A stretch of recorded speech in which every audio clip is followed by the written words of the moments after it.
Atomy adalah perusahaan network marketing yang mengikuti buku. Saya bertekad mendirikan sebuah perusahaan yang benar, yang menjual produk berkualitas dengan harga yang murah. Saya sangat ingin membuat perusahaan yang seperti itu. Dan jika itu tidak berhasil, saya akan cari pekerjaan lain. Saya mendirikan perusahaan Atomy ini dengan tekad seperti itu. Jadi, saya kumpulkan 17 orang untuk seminar pertama. Di depan mereka saya bilang, perusahaan ini akan menjadi yang terbaik. Perusahaan ini akan mendominasi dunia. Di antara mereka yang hadir saat itu, akan muncul orang kaya. Saya terus mengulanginya. Di hadapan mereka, kelompok yang 20, 30, 50, atau 70 orang yang berkumpul. Saya nyatakan ini bahkan ketika kami tidak memiliki banyak orang. Karena Atomy memiliki prinsip yang pasti dapat mewujudkannya.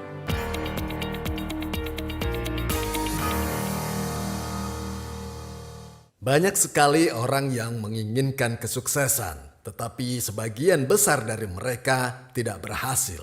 Ketika saya melihat alasan kenapa mereka tidak berhasil, itu karena mereka tidak tahu hukum sukses atau bagaimana cara sukses. Saya tidak bisa membuat hukum sukses, tidak bisa. Tapi ini memang sudah ada sejak lama. Jadi, Anda bisa sukses selama Anda mengikuti jalan itu. Akan tetapi, Anda akan gagal jika Anda menyimpang dan tidak mengikuti hukum. Saya akan menggunakan hukum bertani sebagai analogi untuk hukum sukses. Hal pertama yang dilakukan seorang petani ketika dia bertani adalah dia memikirkan berapa banyak hasil yang nantinya akan dia panen. Misalnya, jika Anda ingin memanen 10 karung beras, maka Anda dapat menyiapkan benih padinya, ukuran padinya, pekerjanya, peralatannya, dan sebagainya yang sesuai. Semua rencana Anda didasarkan pada 10 karung beras ini. Ini menentukan semua tindakan Anda. Dalam manajemen bisnis ini disebut MBO atau manajemen berdasarkan tujuan, yaitu tentang menetapkan tujuan di kepala Anda dan membuat keputusan Anda berdasarkan tujuan Anda tersebut. Berikutnya adalah memutuskan sosok sukses seperti apa yang Anda inginkan. Pertama, Anda harus membayangkan akan menjadi orang seperti apa Anda dalam 3 atau 5 tahun ke depan. Jika tidak ada yang Anda inginkan lagi, maka Anda terus hidup seperti sekarang. Tetapi jika kehidupan Anda tidak memuaskan saat ini dan berpikir bahwa Anda perlu menjalani kehidupan yang lebih baik, maka Anda perlu secara spesifik membayangkan kehidupan seperti apa yang Anda inginkan. Tapi begitu Anda pikirkan sosok sukses seperti apa yang Anda inginkan, ternyata itu sedikit rumit. Alasan rumitnya adalah karena manusia adalah makhluk yang rumit. Pertama, kita memiliki sesuatu yang disebut raga, roh, dan jiwa. Dan juga kita dikelilingi oleh lingkungan. Masing-masing memiliki kebutuhan yang berbeda. Raga ingin sehat dan panjang umur. Juga memiliki keinginan untuk hidup berkelimpahan. Sederhananya, raga ingin hidup dengan baik. Selanjutnya adalah roh. Roh kita menginginkan kekekalan. Roh menginginkan hidup yang kekal. Dan juga menginginkan kehidupan mengikuti hati nurani yang bersih. Anda tahu, roh ini memiliki keinginan untuk mencintai dan dicintai oleh Tuhan pencipta kita. Lalu jiwa memiliki keinginan intelektual untuk mengetahui tentang yang tidak kita ketahui. Juga memiliki keinginan untuk hidup dengan perasaan yang damai. Jadi kita memiliki kebutuhan intelektual dan kemudian emosional. Makanya kita harus mau belajar untuk memenuhi kebutuhan intelektual ini. Nah, kemudian lingkungan kita. Lingkungan kita mencakup lingkungan sosial dan alam. Sehubungan dengan lingkungan sosial dan alam ini, kita ingin hidup. Kita ingin hidup berkontribusi terhadap lingkungan. Jadi kita terstruktur dari raga, roh, jiwa, dan juga lingkungan. Kita semua pasti menginginkan kehidupan yang lebih baik. Kita ingin hidup mencintai, belajar, dan berkontribusi. Artinya, jika ada satu di antara ini tidak terpenuhi, maka kita tidak akan merasa bahagia. Itu bisa jadi sumber penyesalan Anda. Anda menderita sepanjang hidup Anda. Apakah itu penyesalan atau tidak? Tentu penyesalan. Menjadi penyesalan jika hidup Anda tidak lama. Penyesalan jika hidup Anda dalam kemiskinan yang parah. Sementara kita punya hati yang menginginkan kekekalan. Kenapa ingin kekekalan? Kenapa? Karena roh yang ada di dalam diri kita ini dan juga jiwa kita pada dasarnya adalah hal yang abadi. Nah, sementara tubuh yang kita tinggali ini bukan sesuatu yang abadi. Anda tahu? Tubuh kita seperti rumah yang akan runtuh setelah 70-80 tahun. Tubuh kita adalah rumah tanah.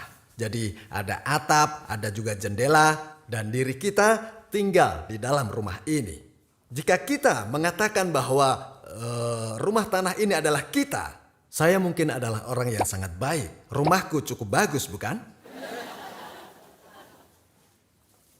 Tetapi belum tentu orang dengan penampilan luar yang baik menandakan dia juga orang yang baik. Ketika kita melihat selebriti yang cantik atau tampan, nah kita tidak langsung bilang mereka orang baik, bukan? Kita mengatakan mereka cantik atau mengatakan tampan, rumah mereka bagus. Tetapi apakah orang itu baik atau tidak didasarkan pada siapa mereka dari dalam. Nah, dengan kata lain, tergantung pada keadaan roh dan jiwa mereka. Begitulah cara kita menilai orang, apakah dia baik atau tidak. Faktanya, roh dan jiwa bahkan jauh lebih penting dari fisik yang kita miliki. Kemampuan fisik kita atau kemampuan raga kita tidak jauh berbeda dengan orang lain. Benar kan? Misal atlet angkat besi nomor 1 dunia bisa angkat beban sekitar 5 atau maksimal 10 kali lebih berat daripada orang biasa. Tetapi kemampuan kita di alam mental, di dunia roh dan jiwa dapat bervariasi antara 100, 1000 atau bahkan 10.000 kali. Ada perbedaan yang sangat besar dalam luasnya pemikiran setiap orang. Beberapa orang mungkin ada yang berpikiran sempit, tapi beberapa berpikiran sangat terbuka. Seberapa besar hati Anda untuk membuat perbedaan yang besar, dan perbedaan pola pikir juga bisa membuat perbedaan yang sangat besar. Jadi hal yang paling penting atau hal yang perlu diingat adalah roh dan jiwa Anda. Dan ingat bahwa roh kita memiliki hati yang menginginkan kekekalan. Seekor makhluk tanpa roh tidak mendambakan keabadian. Apakah Anda pernah melihat seekor anjing berpikir mengenai kehidupan yang akan berakhir ketika dia sudah tua? Mereka tidak punya pikiran, mereka hanya tidur saat mereka kenyang. Ya, tetapi manusia memiliki hati yang mendambakan keabadian. Nah, sekarang unsur emosional. Kita pasti ingin hidup dengan rasa tenang dan juga bahagia. Kita harus menjalani kehidupan di mana kita bisa mencintai dan dicintai. Dan kita harus menjalani kehidupan di mana bisa berkontribusi kepada masyarakat dan juga alam. Jadi kita harus menjadi orang yang benar-benar dibutuhkan. Dibutuhkan di sekitar kita.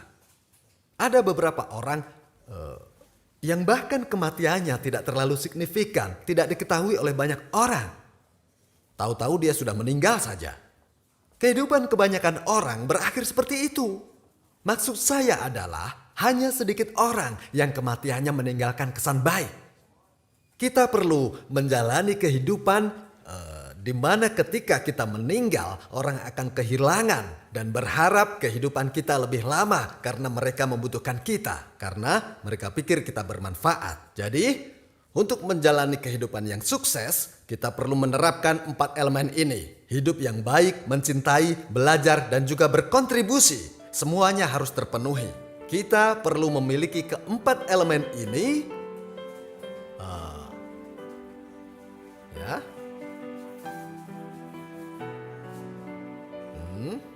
secara seimbang untuk kehidupan yang seimbang. Mari ucapkan sama-sama. Hidup yang seimbang. Hidup dengan baik. Mencintai. Belajar. Berkontribusi. Jadi kita perlu menggambarkan tujuan hidup seperti ini dalam pikiran kita. Anda perlu menggambarkan sosok Anda hidup seperti ini dalam pikiran Anda. Untuk melakukan itu, Anda perlu membuat sebuah film. Anda membuat film dalam kepala Anda, membuat sebuah film tentang kehidupan yang ingin Anda jalani.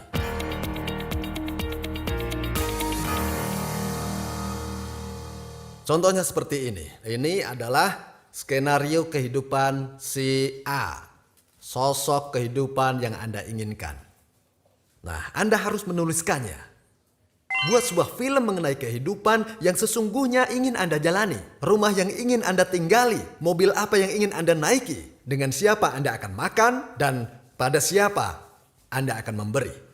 Siapa yang akan Anda bantu dan bagaimana Anda dihormati. Bagaimana Anda liburan bersama keluarga. Apa yang Anda pelajari, pengetahuan apa yang Anda miliki. Anda harus membuat sebuah film dalam pikiran Anda seperti ini. Hidup yang ingin Anda jalani. Nah, saat Anda menuliskan skenario kehidupan Anda, ini adalah contoh formulir yang akan Anda isi. Anda akan menilai level kehidupan Anda saat ini. Dari total nilai 10, Anda beri nilai rumah, mobil, kesehatan Anda. Apakah Anda pergi berlibur atau berbakti kepada orang tua Anda? Memberi nilai apakah Anda sudah memberikan sumbangan? Jika titik-titik ini dihubungkan, terciptalah roda kehidupan Anda. Anda harus menulis di dalam kotak ini apa yang perlu Anda lakukan agar garis yang terbentang menjadi nilai 10 yang sempurna. Di sini Anda menulis segala sesuatu yang berhubungan dengan raga. Raga berhubungan dengan pakaian, makanan, dan juga tempat tinggal. Satu-satunya cara agar dapat kaya. Artinya, sebagian besar dari kebutuhan sandang dan pangan terpenuhi. Jadi, yang tersisa adalah kebutuhan papan. Dan zaman sekarang, Anda membutuhkan sebuah mobil.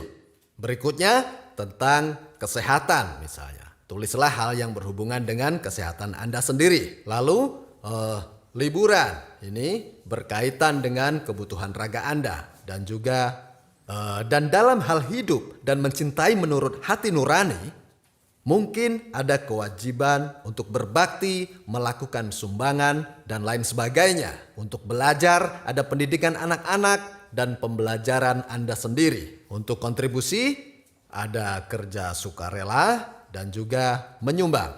Ada apa lagi? Uang tunai. Ya, uang tunai. Beberapa orang menulis melunasi hutang. Bagaimanapun, senang kalau punya uang kan? Ya, jadi Anda harus memiliki setidaknya satu hal di setiap kotak. Berkaitan dengan lingkungan, kerja sukarela, dan memberi sumbangan. Anda harus pikirkan yang semacam ini. Ingat, menyumbang dan kerja sukarela akan sangat sulit dilakukan setelah Anda menjadi kaya. Karena setelah Anda kaya, Anda akan sibuk menghabiskan uang.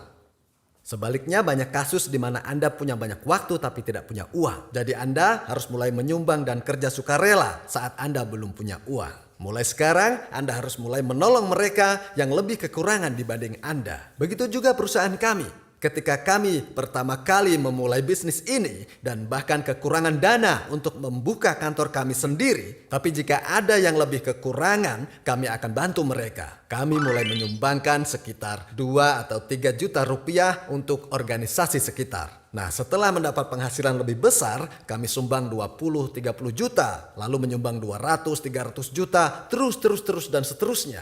Melihat itu, saya jadi berpikir, ternyata masih banyak sekali hal-hal yang seharusnya kita lakukan ke depannya. Nah, sekarang, rumah seperti apa yang ingin Anda tinggali? Sebuah rumah terpisah, sebesar apa? Berapa kamar? Berapa meter? 200 meter misalnya. Berapa harganya? 5 miliar misalnya. Tapi kalau mau bangun rumah 5 miliar, Anda harus keluar kota. Anda mau mobil? Memangnya Anda sudah punya SIM? Misalkan mobil yang Anda kemudikan adalah Sonata tua yang usang, mobil apa yang ingin Anda kendarai? Apa? BMW, ada seri 7. Ada seri S dan seri E. Lalu seri C dan seri A. Yang mana? Ada seri M. Ya. Kesimpulannya adalah mulai sekarang perhatikan baik-baik. Cari tahu tipe dan harga mobil yang ingin Anda kendarai. Kalau mobilnya lewat, perhatikan warnanya. Perhatikan apakah Anda menyukai warna itu atau tidak. Karena warna sangat penting, ya kan? Ya, jadi Anda harus menulis ini. Untuk kesehatan, Anda akan berolahraga 1 jam setiap hari. Anda harus putuskan. Kemudian, Anda harus meminum 2 saset Emohem setiap hari misalnya. Ya, ini tentang memutuskan rencana Anda. Nah, sekarang berbakti. Setidaknya beri orang tua Anda telepon. Anda akan menghasilkan banyak sekali uang. Dan saat itu mungkin mereka tidak ada. Jadi, bahkan ketika Anda belum menghasilkan uang, hubungi mereka, telepon mereka. Jangan menunda-nunda. Orang tua itu, kalau anaknya telepon meski tidak kasih uang, mereka itu sudah tahu, oh anakku sedang kesulitan. Tapi mereka akan kecewa kalau anaknya tidak menelpon. Bahkan jika Anda tidak memberi mereka uang, tapi setidaknya menelpon, mereka akan senang karena tahu bahwa anak yang mereka besarkan tidak melupakannya. Jadi Anda harus menelponnya. Dan ingat, jangan hanya memberi mereka uang saku, tetapi biayai hidup mereka. 2 atau 3 juta sebulan itu hanya uang saku. Banyak yang berpikir dengan uang segitu dia sudah berbakti. Beri mereka 20-30 juta setiap bulan, bukan setahun sekali. Dengan begitu, orang tua Anda dapat memiliki gaya hidup yang memadai. Mereka dapat membayar obat-obatan dan lain-lainnya. Mereka senang bisa memberi cucunya uang. Berikutnya, pendidikan anak-anak. Anda harus kaya agar anak Anda bisa mengejar impian. Untuk mengejar impian butuh uang kan? Ya kan? Jadi Anda harus menghasilkan uang setidaknya sekitar 300 hingga 700 juta rupiah untuk bisa dianggap kaya dan sukses. Jumlahnya sekitar 300 hingga 700 juta rupiah. Bagi Anda yang lebih sederhana mungkin menargetkan 300 juta rupiah. Tetapi bagi mereka yang ingin lebih harus menghasilkan sekitar 700 juta. Jadi tuliskan rencana Anda seperti itu. Dengan begitu Anda dapat menjalani kehidupan yang Anda inginkan. Tapi kebanyakan orang mengurangi 1 nolnya. 30-70 juta. Bahkan mereka bersedia melakukan apapun untuk 30-70 juta. Pemikiran apa itu? Itu pemikiran salah. Ada banyak hal mengenai uang yang sudah kita salah pahami. Kita tidak kenal uang dengan baik. Orang miskin tidak menghasilkan uang karena tidak mengenal uang. Ini adalah bagaimana kita diajarkan tentang uang di sekolah. Kita diajarkan untuk memiliki pengeluaran sesuai dengan pemasukan kita. Ya kan? Benar kan? Hal seperti ini kan yang diajarkan kita di sekolah. Tetapi ini adalah prinsip orang susah. Anda akan miskin seumur hidup Anda jika menerapkan ini. Karena orang kaya itu menetapkan pengeluaran mereka.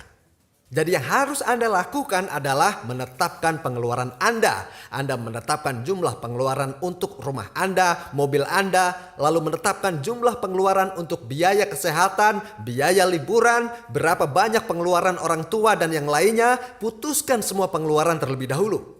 Kemudian kita harus mencari pemasukan yang memenuhi itu semua. Kalau gaji 20, 30 atau 70 juta sebulan tidak menutupi pengeluaran Anda. Jadi Anda harus berhenti. Jika Anda memulai dari awal, maka jangan mencari pekerjaan seperti itu. Itu yang disebut kepandaian. Anda mungkin bingung. Bagaimana cara mencari 300 juta sementara 30 juta saja sulit? Pasti jauh lebih sulit. Kemungkinan sukses turun jadi 1/10. Itu tidak benar. Itu karena belum kenal uang dengan baik. Semakin ingin banyak uang, semakin sulit. Itu benar atau salah? Semakin banyak uang yang Anda peroleh bukan berarti semakin sulit. Tapi orang yang berpenghasilan kecil itu tidak mengenal uang dengan baik. Mereka berpikir harus bekerja 10 kali lipat lebih keras untuk mendapatkan penghasilan 10 kali lipat. Mereka pikir peluang mereka berkurang jadi 1/10. Padahal sebenarnya tidak seperti itu. Tanya pada mereka yang menghasilkan uang. Ada orang yang menghasilkan 20-30 juta. Ada yang menghasilkan 200-300 juta. Siapa pekerjaannya yang lebih berat? Yang 20-30 juta lah yang kerjanya lebih berat. Yang 200-300 juta justru kerjanya tidak berat. Bahkan ada yang 2-3 miliar sebulan. Mereka bilang bahwa uang ada di mana-mana. Mereka bilang tidak ada yang semudah menghasilkan uang. Semakin tinggi pemasukan mereka, mereka akan bilang semakin mudah dan semakin menyenangkan. Sementara yang penghasilannya kecil akan bilang semakin sulit mencari uang. Begitulah prinsip uang. Jadi apa yang harus Anda lakukan? Haruskah Anda bekerja keras untuk menghasilkan sedikit uang atau harus menghasilkan banyak uang dengan mudah? Ubah pola pikir Anda. Anda perlu mengubah cara berpikir Anda mengenai bagaimana menghasilkan uang. Nah, jadi Anda perlu menggambarkan kehidupan seperti apa yang ingin Anda jalani di dalam pikiran Anda. Anda tentu perlu uang tunai di rekening bank Anda, ya kan? Nah, jadi tolong jangan pinjam uang. Itu adalah kebiasaan. Kalau Anda tidak punya uang, hiduplah apa adanya. Nah, alasan harus sukses dan hidup baik adalah karena kita memiliki orang yang kita cintai. Jika kita tidak memiliki orang yang kita cintai, apa gunanya hidup sukses? Jika Anda mencintai kedua orang tua Anda harus berhasil. Merekalah yang selalu mengutamakan Anda dan ingin melihat Anda sukses. Pikirkan orang tua Anda harus hidup dengan baik. Harus begitu. Jika Anda tidak ingin mewariskan kemiskinan pada anak Anda, untuk menyediakan sebuah rumah ataupun apartemen, Anda berangkat kerja subuh, pulang larut malam, seumur hidup Anda, dan baru berhasil membeli rumah. Anda harus memastikan bahwa kehidupan anak Anda tidak akan terbuang-buang seperti itu. Benar kan? Apakah Anda akan membuat anak Anda melakukan hal yang sama? Bagaimanapun, Anda harus membelikan rumah untuk anak-anak Anda. Generasi berikutnya akan hidup lebih susah dibandingkan generasi kita. Generasi di mana akan sulit bertahan hidup. Dukung anak-anak Anda. Itulah kenapa Anda perlu membelikan rumah untuk mereka. Itulah perlunya Anda menghasilkan 300-700 juta. Dan ketika mereka berbicara tentang konflik antara istri dan ibu mertua, sebagian besar masalahnya uang. Jika Anda tidak suka mantu Anda, jangan buat itu terlihat jelas. Panggil dia dan bilang, "Nak, sepertinya tidak enak kalau tidak punya mobil sendiri untuk pergi belanja atau bertemu teman-teman, ya kan? Ini ada tidak banyak, 300 juta, ambillah untuk beli mobil, tambahi kalau mau yang lebih bagus." Jika Anda memberinya amplop uang seperti ini, maka panggilan ibu mertua akan berubah menjadi ibu. Semua masalah di dalam keluarga akan hilang. Itu sebabnya saya katakan bahwa untuk mencintai Anda harus hidup kaya. Jika Anda sudah bertekad, semua itu akan jadi kenyataan. Jadi, Anda harus menuliskan skenario hidup Anda dan memvisualisasikan di kepala Anda. Maka Anda akan berubah. Apa hanya dengan memikirkannya jadi kenyataan? Iya. Tubuh kita ini akan berubah sesuai dengan pemikiran kita. Tubuh kita ini tidak dapat membedakan antara apa yang terjadi dalam pikiran kita dengan kenyataan yang ada. Itu ciri khas tubuh kita. Mau dilakukan uji coba? Baik, kita coba sekarang juga. Bayangkan saya memberikan segenggam biji delima merah yang manis dan asam untuk Anda makan.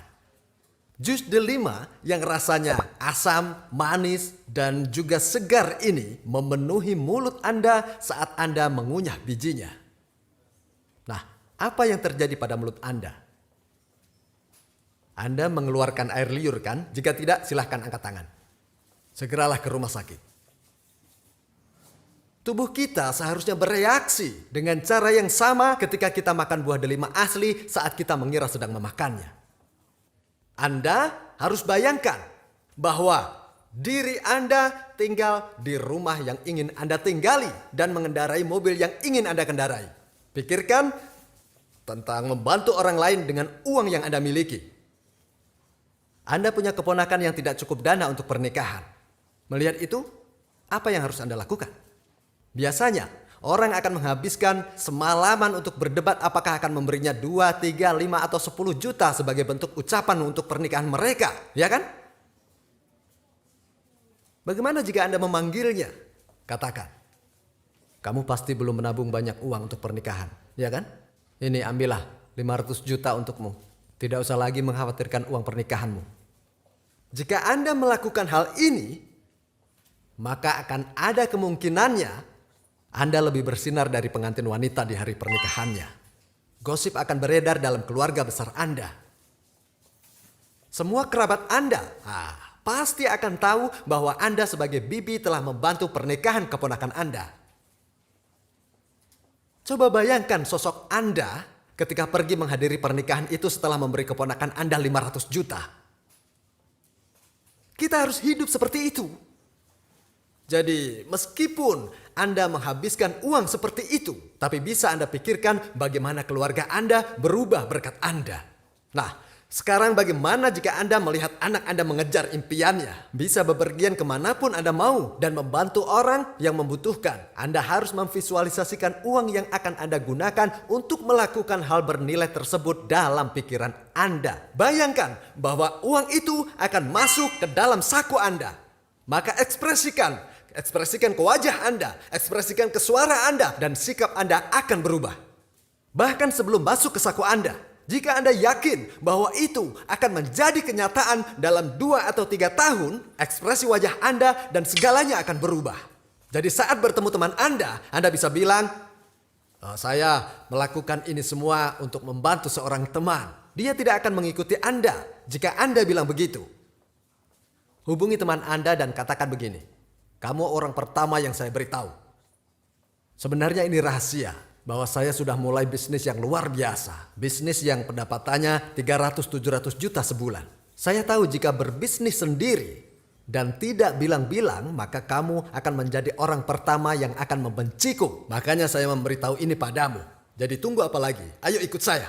Dan Anda semua harus bisa melakukan hal seperti ini. Ini satu-satunya cara Anda untuk mengubah orang di sekitar Anda. Jangan pernah merasa puas hanya dengan penghasilan 20 juta sebulan. Anda harus merasa kasihan kepada mereka yang penghasilannya 50 hingga 100 juta. Jika Anda ingin seperti itu, tetapkan tujuan penghasilan Anda 300, 500 hingga 700 juta. Jika Anda mau berpikir dan mau bertindak, semua akan berubah. Itulah yang disebut dengan hukum sukses. Itu yang dinamakan hukum sukses. Jadi Anda harus dengan jelas membayangkan kehidupan seperti apa yang Anda inginkan dalam pikiran Anda. Saya dirikan perusahaan ini hanya berdasarkan pada satu hukum itu. Saya dulu miskin, tidak punya apa-apa. Saya dulu tinggal di kamar kecil sewaan. Sewanya 5 juta dan memulai perusahaan ini dengan mobil van bekas harga 30 juta. Namun di benak saya ini, saya yakin usaha ini berhasil jika mengikuti prinsip menjual produk berkualitas dengan harga yang sangat murah. Dan saya juga sangat yakin bahwa perusahaan ini akan menjadi sebuah perusahaan global. Nah, sejak saat itulah saya berpikir bagaimana cara menggunakan uang saya. Hal pertama yang harus dilakukan adalah menyelesaikan masalah keluarga karena itu keharusan sebagai kepala keluarga. Dan saya mendirikan yayasan kesejahteraan. Dengan sisa uang yang saya punya, membantu mereka yang membutuhkan. Bukan hanya yang ada di Korea tapi juga sampai luar negeri. Hadirin, hal yang lebih baik dari melakukan bisnis atomi ini adalah kita dapat membantu orang yang kesulitan menjadi kaya dan sukses. Dan Anda tahu, semua ini datang hanya dari pikiran saya. Perusahaan ini dimulai dengan pemikiran dan rencana seperti itu sejak awal. Saya kumpulkan 17 orang. Di depan mereka saya berkata bahwasanya perusahaan ini akan menjadi perusahaan terbaik. Saya tetapkan tujuan perusahaan menjadi hub distribusi, yang artinya semuanya harus melewatinya. Atomi adalah sebuah perusahaan yang dimulai dengan tujuan bahwasanya semua aliran distribusi yang ada harus melewati Atomi. Dari mana semua ini berasal? Ini adalah hasil dari pemikiran yang ada di dalam kepala saya. Berikutnya kami mengatakan untuk selalu memiliki iman, kan? Iman bukan hanya percaya yang terlihat. Di kitab suci juga terlihat siapa yang percaya terhadap hal yang terlihat. Memiliki iman adalah percaya pada apa yang tidak terlihat. Coba ini, kalau saya bilang percayalah ini sebuah pena, Anda pasti bilang saya gila. Percaya sesuatu yang dapat dilihat oleh mata adalah bodoh. Anda harus percaya pada yang tidak terlihat. Maka dari itu, yang harus Anda percayai adalah kehidupan yang Anda inginkan. Anda harus masuk dalam film kehidupan yang Anda inginkan. Film kehidupan yang telah Anda tetapkan, yang sudah Anda buat di dalam pikiran Anda. Di situ Anda harus berada. Rumah Anda bukanlah rumah kontrakan atau rumah sewaan saat ini. Rumah Anda adalah rumah impian, rumah pedesaan yang luasnya 400 meter persegi. Disitulah Anda harus berada. Walaupun Anda bangun di ruang 100 meter persegi, pemikiran Anda harus ada di rumah 400 meter persegi. Meski mobil Anda Sonata, Anda harus bayangkan diri Anda menaiki Mercedes-Benz. Jika atau misalnya Anda ingin tinggal di rumah seluas 400 meter persegi, Anda harus menggambarkan rumah itu dalam pikiran Anda dulu. Hanya dengan begitu Anda dapat masuk ke rumah itu. Tergantung apakah petani akan berpikir untuk memanen 10 karung beras, 2 karung kacang tanah, atau 2 karung ubi. Maka tindakan dan perilaku petani tersebut akan berbeda. Apapun yang terjadi, saya harus punya 10 karung beras. Jadi anak dan istri tidak kelaparan. Jika seorang petani berpikir bahwa saya harus memanen 10 karung beras, lalu petani itu mengolah sawahnya sesuai dengan panen 10 karung itu, maka 10 karung beras yang ada di pikirannya di musim semi akan muncul di gudangnya saat musim gugur tiba. Ini adalah hukum bertani. Jika benak si petani itu kosong, maka di gudangnya pun akan kosong, pasti. Begitupun juga, jika di pikiran Anda tidak ada rumah impian dan juga tidak ada mobil impian Anda atau gambaran mereka yang ingin Anda bantu, maka impian untuk membantu yang membutuhkan dan sebagainya tidak akan mungkin bisa terwujudkan. Apa yang harus Anda lakukan? Anda harus menempatkan semua itu ke dalam pikiran Anda terlebih dahulu. Anda harus yakin dengan apa yang ada di dalam pikiran Anda. Itulah yang namanya iman. Menurut Anda, dari mana kesuksesan Anda seharusnya berasal? Itu harus berasal dari pikiran Anda, bukan datang dari mana-mana. Itu tidak dapat berasal dari tempat lain. Jika ingin sukses, maka sosok sukses Anda harus tergambar di kepala Anda. Tetapkan dulu skenario kehidupan Anda. Buat film mengenai kehidupan sukses yang Anda inginkan. Dan tanam itu dalam kepala Anda, maka sukses akan datang. Jika itu di pikiran Anda, maka tubuh Anda pasti akan berubah. Bangun pagi pun Anda juga akan berubah. Anda tidak akan merasa lelah meski kerja semalaman. Tubuh Anda akan mengalami perubahan. Saya berharap hari ini akan menjadi waktu di mana Anda dapat memimpikan atau merencanakan kehidupan Anda. Cukup sekian, terima kasih.